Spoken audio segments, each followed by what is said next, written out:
Hey everyone, it's Kazy here, and welcome back to Getting Savvy with Kazy. Today, like I mentioned in the last video, that we are working towards kind of like refining our tools, learning tools, and getting ready to use them. And we're more expanding our knowledge and not necessarily dealing with specific issues. But today I wanted to talk about technology and the literal aspect of it. So, technology might seem sometimes quite mysterious and is, just like this magical thing, but it is quite practical and quite logical in its composition. And I'm going to give a couple examples to help you understand what it is I'm talking about and how it's important and why it applies. So, let's talk about GPS, right? So, global positioning systems. When we think about them, we might think about like how amazing it is that it can get us from one destination to the other, how it knows how much time it's going to take, what the traffic is like, all that kind of stuff. We might say, okay, it's just absolutely magical, well, it just knows somehow, right? But there is a way for it to be measured, and when you think about, how to use it, you have to take these things into account. So let me back up here for a second and tell you a quick story. So like when we were younger, and we would do a lot of traveling. So if you're new here, you don't know anything about me or my family. Long story short, we're family full-time ministry, used to live in Canada, currently residing in the U.S. We have been full-time ministry for about, oh Lord, I want to say about 10 years now. And so we used to do a lot of traveling even before that 10 years, and even before we started singing. Before my parents had us, their biological children, they had foster children. They would take them all over the place. And so when they had us, they naturally did the same thing. And we would take trips to like Florida, to New York. New York was a really common one, and Georgia. And those are like the three of the common places we went, at least in the US. In Canada, we would take trips to like British Columbia, maybe Ottawa, Windsor. We used to go camping in an area called Guelph. And back in the day when you did traveling, you used MapQuest. You went on MapQuest, you looked at the directions, you printed it out, and you followed that and make sure you didn't make a wrong turn. But when I was younger, I used to be in the front seat a lot with my dad before we had a bus. When we had just a van and we were traveling, I would be in the more often than not in the front with my dad while he drove. And so I would go on Google Maps or on Waze and pull up the address. Now my dad knows New York almost like the back of his hand. I would say like the back of his hand, but there might be a couple places or not he might not be too familiar with. But he knows New York and Brooklyn, and he has learned Queens and Bronx, those places, as we've traveled there more frequently. But he knows Brooklyn like the back of his hand. And whenever I put something in the GPS, he'd be like, nah, I'd rather not. I don't want to go that way. Like that makes no sense. Going this way would make a lot more sense. And he would be right. But on the other hand, the thing with the GPS is that it takes into account the traffic. But here's the question: how does it do that? And I cannot give you the full explanation. But in my head, when I think about it, okay, the GPS has to be able to pick up this information in some way. It has to be a way that is legal. It has to be a way that is practical and efficient. So if I was, Google, and I had to figure out how am I going to show on maps where the traffic is. And so the way that I think about it is that, well, of course, most Android devices come with Google Maps on it. If they have their location on, Google will be able to see where these phones are located. Don't panic. If they can see where these phones are located, it has to be, a legal way. I'm sure they're not, coming to track you, coming to get you. But it has to be that maybe they have data that is looking for how many phones are in the same place at the same time. And probably looking for, like, it probably has all these phones that are connected, and if they're all doing GPS or all have their location on, then you would see, there's an influx of people in this area, there's an influx of people over there. And usually it would tell you when you're going down the road. The traffic will last for 10 minutes, it'll last for 2 minutes, or an hour. So it'll tell you that. But how does it know? Well, I would assume it knows because They're all connected to Google, and with Google having so many customers, it has the data to know, okay, I have a bunch of customers over here and I have a bunch of customers over there. And right now, these customers are not moving. And so, best case scenario, let's reroute somewhere else. And I'm not going to say that that is exactly how Google does it, but I did see a video one time about how a guy was wondering how it was done. And what he did was he took a whole bunch of phones, put them in a wagon, and he went to this one part of this city. And when he checked on the map, it showed that there was serious traffic there, because it's not based on whether there are cameras watching, whether there are people who are actively reporting on this. It is based on actual like network traffic, right? So when we have to think about technology kind of that way. Same thing with like setting up a new account.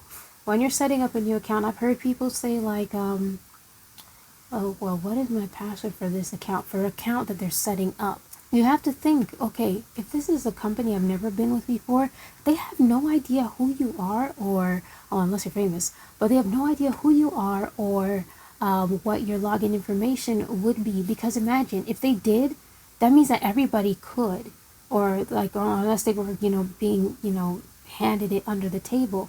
But them knowing your login information would be a serious breach.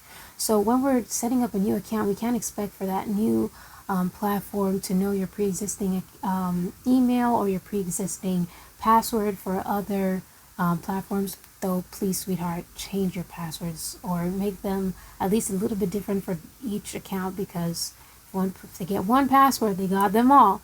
But this platform will not know what your password is. And so sometimes even people feel like when they make a new account, oh, I have to use the same password as last time. Or what is my password? Because in their mind, their password is the one that they always use. But it doesn't have to be that, especially when you're setting up a new account. So another one is AI. So, like when people Google things, they might think that, AI has all the answers. People Google things to find out, oh, maybe this has the answer, like, is God real or something like that. And AI cannot give you 100% factual answers. It might be able to give you one or two, but AI's smarts only come from information that has been fed to it. It doesn't come from reasoning. It doesn't come from exercising judgment. It only comes from information that already exists. So you might even look up something that's a little bit controversial. Like I looked up something today, and I was like kind of curious what the AI assistant would give back. And it said on one hand you have the traditional view, and then you have the critical view. But it did not give me a conclusive answer on what it is. It just said this is a possibility and this is the other possibility, because it can only come to conclusions based off of information that it has been given, but it cannot come to its own conclusion. It does not know more than you. It can only regurgitate what is already existing in terms of information. So it only uses existing information. So sometimes when we think that, AI might be able to give us the answers that, have not been discovered yet, I mean, there's a probability if it is able to pull together different information that has never been pulled together, maybe, sure, but not necessarily brand new or something that it can come up with on its own. So all these are to point out the fact that technology is really quite literal, and when we take that into consideration, and when we like apply that, we can adjust our expectations and find better results. But when we're thinking about things and we're not really taking into consideration how it works, or like putting a practical lens on it, then we end up with situations that are confusing, or with an unrealistic view of the potential options. So before I move into our thought process, I want to encourage you on one more thing. Read. Read, read, read. I'm going to say this as kindly as I can. I don't want anybody to take offense.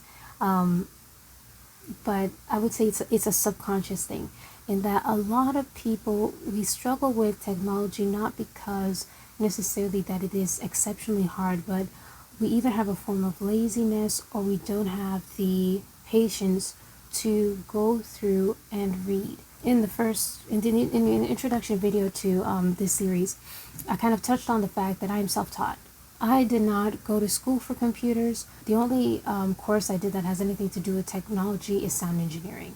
But that in and of itself is not really going to help me with perfecting technology. And I do not have technology perfected. But a lot of what I learned was from reading, from paying attention, all the menus that I showed you in the previous video. And if you haven't checked that out, please go check it out because it might be a real big tool for helping you to accomplish the goals that you have. But all these things that I've learned has been looking through the menus or looking at different tools, finding out what it does. And I mean, if my video, the previous video that I did, does not help you with understanding certain icons, or is maybe you have a more specific tool, like maybe you're learning something that has to do with video editing or graphic design or project management, maybe something like that, and my video did not touch on any of the icons that have to deal with that, you can always YouTube it and find more information on that. However, if you take the time to sit down and learn things, to have patience, and to not let laziness take control, a lot of the time, like when I'm asked to do something by other people, sometimes it ends up being something that if they had just taken one step further, they would have been able to accomplish their goal, but they gave up way too early. Sometimes when people are asking me for help, I'll tell them, before I give them an answer, I'm like, what do you think? What do you think is the answer? Where do you think your next move should be? Or what is it that you're looking for? We can learn a lot, especially about our phones. If when we get a new phone, we just take the time, sit back, and just be like, okay, what does this setting do? What does that setting do? Blah, blah, blah, blah, blah. Every time like that I have had a new phone, I want to say I've had 3 new phones in my lifetime, and each time I will go through, okay, this is what this setting does, this is what that setting does, and I've been able to utilize features that maybe most people don't use, which you can touch on in another video, but utilize features that are not commonly used but are really beneficial, really helpful, or be able to find things that are giving me a hard time. So I would encourage you, read, especially when that little pop-up comes up and you have to either cancel or do an action. A lot of the time people will tell me, I don't know what to do. Did you read it? Maybe try reading it and you might be able to understand what you need to do for your next move. So moving on. So our process. So we're going to go through what our thought process will kind of look like when we're going through an issue. Of course, this is going to vary from person to person. Like we're talking about technology here, which is vast and far in between. But hopefully we're going to be able to bridge into our everyday issues. So first off, let's talk about defining what it is that we want to do. So in order to accomplish what you want, you need to be able to define it. So if we're talking about, let's say, I have a document, I need to send it to somebody, and I need to send it by email, right? So what is it I need to do? I need to send a specific document to a specific person via email, right? So I have to figure out what are the steps to get this accomplished. So first of all, where are the things that I need, right? Is this document already on the device that I'm using? Is this document on a separate device that I need to somehow transfer to this device? We need to figure out where is it, and or is it in an app? Like let's say it's like a graphic that I need to send to someone who's going to print a t-shirt. So let's say like I wanted to print this t-shirt. Let's go with that. So I want to print this t-shirt. The graphic, it came from my uncle. So he sent it to me on WhatsApp. So I need to figure out, have I already downloaded it to my phone, or have I downloaded it to my computer, or is it still in WhatsApp? Then I need to figure out, where do I go? So where am I going? So if it's in WhatsApp, I need to go in WhatsApp and I need to download it. Let me get a little bit more literal here. So we get into WhatsApp and then we have to save it, because sometimes it will be just in there, or sometimes it will be saved onto our onto our phone. So first off, I can look at, okay, there would be the three dots on the side. Click the three dots. I'm looking for save, because downloading is different than save. So I save it. It's not saved onto my phone. What is my next course of action? I need to take it out of somewhere because it's stored now. It's saved. Where is it saved? So I have two options. I can go to my gallery and I can look through my gallery folders and all the albums and look for the one that says WhatsApp images.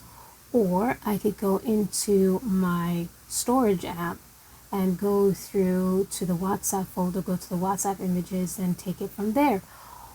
Once I'm in there, there will be a share option. Once I hit that share option, then maybe it'll have the list of things, whether it's to specific people, to specific apps. So I'm looking for my email app, or I can go straight to the email, hit the attach button, and then go through the storage app again, find it there, and it'll automatically be attached there. Go there, click it, then I type up my email, put in the t-shirt designer's address, and then I ship it off to him, right? So that's kind of like going through the process of what it is that we're looking for. Now, sometimes it can be as complex as this because WhatsApp is a little bit complex when you're dealing with sending information from there where it saves to, etc. But that's why it's also very important for us to familiarize ourselves. Like in the previous video, we talked about the three dots, and then we talked about saving versus downloading, and versus sharing. Sometimes you can do like a share straight from WhatsApp, but sometimes that doesn't work. So you need to familiarize yourself with these different processes, because it sometimes can be really funny, like Facebook. When we have to post things on Facebook, sometimes it could just be a real hassle because when you open up the Facebook, like if you want to attach a photo or video, it's going to do it on the most recent, and maybe it's not the most recent thing that you want to share. So learning the different ways, the different processes, how to find things, familiarizing yourselves with the apps, familiarizing yourself with the locations of things. It will help in order to make these situations easier to navigate. But that's kind of like the thought process that we would go through. We need to define. So number one, define what it is that we want to do. I'm trying to do this with that for who, if there is a who. Or I'm trying to do this and I'm trying to do that. What do I need in order to do this? Where do I go in order to get what I need? And then we execute those steps to get through there. And like I said, if we take a moment just to read or just to look, to observe what is in this space that we are in, whether we're looking at this space on WhatsApp to look at, okay, what icons, what menus are here, or looking in this space of the storage, where would I find things? Because sometimes it's labeled by the folders, or sometimes it's labeled by types of items. So navigating those and observing in those areas will help us to accomplish it. And if you fail, there is nothing wrong with trying again or trying a different way. If you can think of another way, I would say definitely go through it. Now, last but not least, do you have a task that gives you trouble, or maybe something that you've never attempted but that you would like to learn how to do? Like maybe you want to attach an image when you send a text, or maybe you want to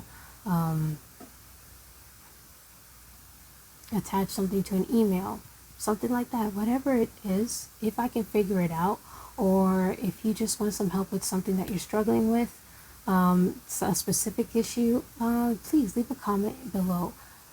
We can definitely look at this together. I would love to be able to work with you, especially if I can. I know we all work differently, so I might do it one way, you might do it another way. Yeah, and we can learn from each other in that regard. So if you have something like that that you would like to accomplish, please leave it in the comments so we can definitely look at it.